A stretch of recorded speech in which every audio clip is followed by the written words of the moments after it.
વાડી ગામે હાઈવે પર ગાબડું પડ્યું છે। ખાડીના પાણીથી હાઈવેનો એપ્રોચ રોડ ધોવાયો છે। મુખ્ય માર્ગ ધોવાતા વાહન ચાલકોને ભારે હાલાકી પડી રહી છે।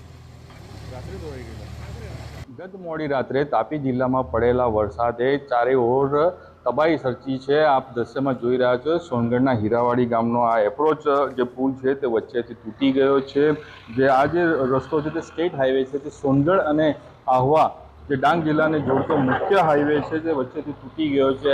હાલ તંત્ર દ્વારા તેને રિપેર કરવાની કામગીરી ચાલી રહી છે, પરંતુ રોડ તૂટવાને લઈને સેંકડો વાહન ચાલકોને ભારે મુશ્કેલીનો સામનો કરવો પડી રહ્યો છે અને ગામવાસીઓનો પણ સીધો સંપર્ક સોનગઢ સાથે તૂટી ગયો છે। નીરવ કંસારા, TV9 તાપી। તાપી જિલ્લામાં ધોધમાર વરસાદ બાદ તારાજીના દ્રશ્યો સામે આવ્યા છે। સોનગઢ અને વ્યારામાં ધોધમાર વરસાદ બાદ જાખરી અને વાલ્મીકી નદીમાં ઘોડાપૂર આવતા ગ્રામ્ય વિસ્તારની હાલત કફોડી થઈ ગઈ।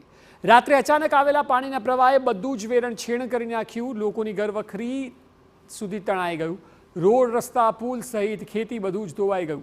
આવો દાવો સ્થાનિકો કરી રહ્યા છે અને દ્રશ્યોમાં પણ જોવા મળી રહ્યું છે। ગત મોડી રાત્રે તાપી જિલ્લામાં આવેલા વરસાદે ભારે તારાજી સર્જી છે। તાપી જિલ્લામાંથી પસાર થતી નદીઓ ગાંડીતુર બની હતી। જાખરી નદીની વાત કરીએ, જાખરી નદીમાં પણ તોતિંગું પાણી આવ્યું હતું। હાલ આપણે જાખરી નદીની ખાડી પર છે, આપ દ્રશ્યમાં જોઈ રહ્યા છો। આ જે ખાડી છે તે અગાડી જાખરી નદીને મળે છે। અહીં રાત્રિ દરમિયાન આ પુલની લગોલગ પાણી વહી રહ્યા હતા। આપ દ્રશ્યમાં જોઈ રહ્યા છો પાણી વહ્યા બાદના જે દ્રશ્યો છે, જે નુકસાન થયું છે, પુલનો આખો એક સાઈડનો ભાગ આ પાણીમાં તણાઈ ગયો છે। સાથે નદીની આસપાસના જે મકાનો છે તે પણ પાણીમાં તણાઈ ગયા છે। હાલ આપણી સાથે જ્યાં પેરવડ ગામ છે, જ્યાં તારાજી સર્જી છે, તેના એક સ્થાનિક છે, તેની આપણે પૂછીશું શું પરિસ્થિતિ હતી। પરિસ્થિતિ તો બહુ ગંભીર હતી। જો એટલે 3 વાગ્યાનું પાણી આવ્યું, એકી હાથે આવ્યું, એમાં કોઈને એને અવર જવર કરવાનું કોઈ નથી, ટાઈમ નહીં મળ્યો। પોતપોતાના ઘરની માળા પર ચડી ગયા ને બધા એને ભૂમાભૂમ કરવા લાગ્યા। પણ અમે આવ્યા એટલી વારમાં આ ફળિયાના માણસ આમ નીચે શકે, આમના ફળિયાના માણસ આમ નીચે શકે એવી છે ને આ એકદમ છે ને ડૂબાણ જબરજસ્ત લગોલગ પાણી છે। હા, આ બી નહીં દેખાતું હતું। આ એંગલ છે ને પુલનું, આ બી નથી દેખાતું।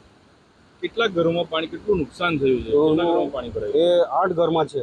શું નુકસાન થયું? તો એના ઘરમાં કંઈ નથી। પેરવડ ગામના જે સ્થાનિકનું કહેવું છે કે રાત્રિ દરમિયાન જે અહીં પાણી આવ્યા હતા, જેને લઈને આસપાસના 8 જેટલા ઘરોને ભારે નુકસાની થઈ હતી।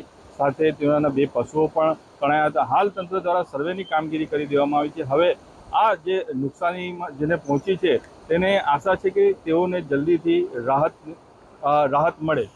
નીરવ કંસારા, TV9 તાપી। બિલકુલ લાભ થાય એના માટેનો પ્રયત્ન કરશું અને હાલના તબક્કે જે જમવાની વ્યવસ્થા, એ જમવાની વ્યવસ્થાની પણ અમે સૂચના કરી દીધી છે। એની સાથે સાથે જે હવે પછી જે આખું સર્વે તલાટી, સરપંચ અને મામલતદારશ્રી પણ અહીંયા સ્થળ પર આવી ગયા છે અને તમામ બાબતોની સૂચના કરી છે અને એની સાથે સાથે જેમ આ વરસાદ ઓસરે તેમ ખેતીને જે નુકસાન પણ થયું છે એ ખેતીના નુકસાન એનો પણ આખો સર્વે કરી અને જે ખેડૂતોને લાભ થાય એના માટેના પ્રયત્ન કરવાના છે।